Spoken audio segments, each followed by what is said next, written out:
I stand here trying to open this bag while filming.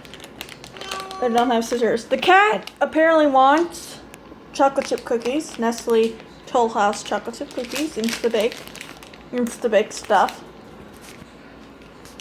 Apparently it also wants the Rice Krispie treats in that bag. Is there catnip in here? Is there catnip in these cookies? I'm gonna go find out. Apparently that cat is high as fuck.